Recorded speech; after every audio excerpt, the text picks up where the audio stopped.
Thank you guys for inviting me to talk today. It has been a real honor to work on this project. And I was just thinking I should have named my talk, Rome Wasn't Built in a Day. Is it green or? Yeah, green. That green. I have no financial disclosures. So I'm going to be talking about the GLAP manual, which is the course manual and workbook for the GLAP program.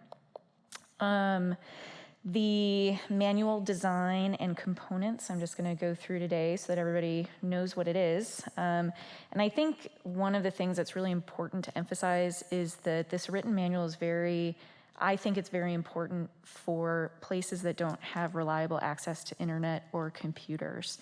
Especially in the era of COVID, everybody's talking about putting everything online, every lecture online, every course online, but even, I work on a project in Zambia, and the internet goes out, people get dropped off of Zoom, they have to log back in, and it can make communication really, really challenging. So our timeline, I probably should have put on there April of 2018, because that is when I finally, after many years of trying, got on the Global Affairs Committee. And Dr. Hazy asked if anybody wanted to volunteer to work on this project, to put together this manual. And I was like, oh. And I emailed JQ and said, I really want to work on this project. I'm going to be great at it. And I love editing. And so we ended up having a lot of conversations and then had a planning meeting in December of 2018. In February, March of 2019, we sent out invitations to multiple people to be authors, made all of the author assignments, put together a first draft that summer, and then in late August, early September, several of us went with the GLAP course educators to Mexico City to do a course audit. And this was really an amazing experience. Being able to sit there with all of the course materials in front of me in a draft form and just see how it played out in person really gave me a deep understanding of what this course could be and how important it was. And then in the last 2 years, and unfortunately COVID has made this a little bit more difficult, we've gone through about 4 or 5 rounds of edits of every single chapter with 16 different authors, and actually it will be 9 total editors by the end. We've also been editing all of the slides and doing the book compilation. So this is the list of editors and authors, and you can see that it definitely takes a village to put this together. So for the written manual, which is the first part, there are 4 different sections. An introduction section, which describes the GLAP program and how institutions can apply. The education section reviews current theories of adult education and curriculum development. The skills section reviews the technical knowledge and skills necessary to perform safe laparoscopic surgery. And then post-course responsibilities describes our expectations within the program for ongoing data collection and reporting. So this is what the chapters look like. Each chapter, they're all organized in the same way. The writing is meant to be very clear and easy to read.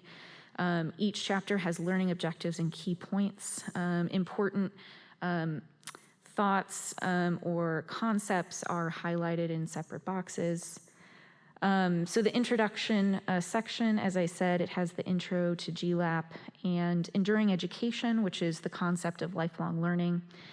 The infrastructure needed for an institution and surgical residency program to participate, as well as information about the site visit.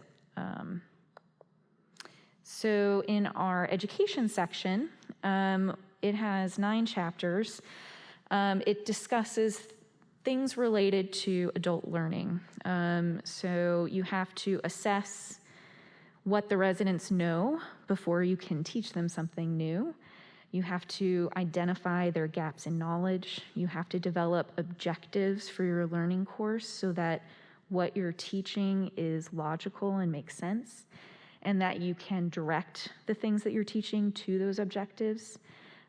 We teach about giving residents feedback and doing debriefings after cases.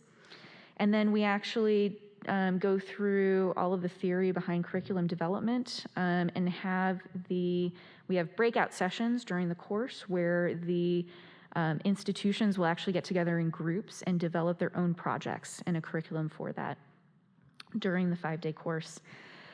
We talk about educational environment, which is very important. This focuses on creating a safe space for learners to speak up and say if they feel uncomfortable or say if they're not understanding a concept rather than just silently accepting teaching.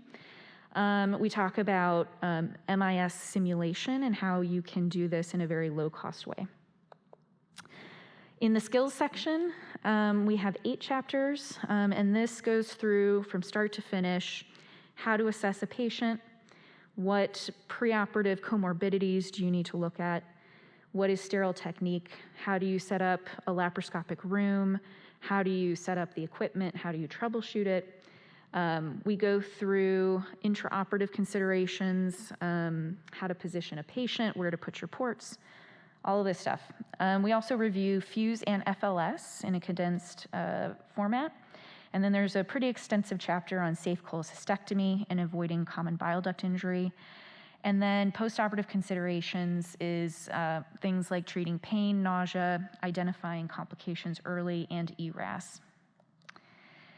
In the post-course responsibility section, we talk about how to review data, like how do you enter data, how do you manage that. These kind of structural concerns are really challenging.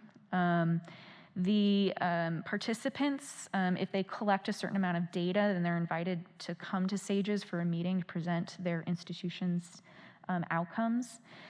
We talk about ongoing education and training and how you can do this both as a group or as a self-motivated learner. And then we have a chapter on our process of going virtual and all of the changes that we have made to the program over the last year and a half. The slide decks have been updated with the new SAGES template to be consistent, clear, and high quality.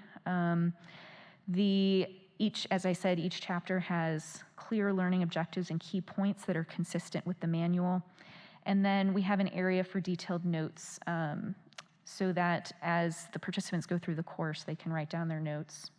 This is the updated slides, an example. They're very pretty.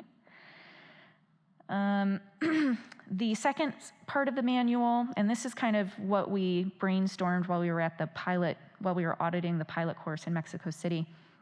So the first part of the manual is the book. The second part of the manual is the workbook.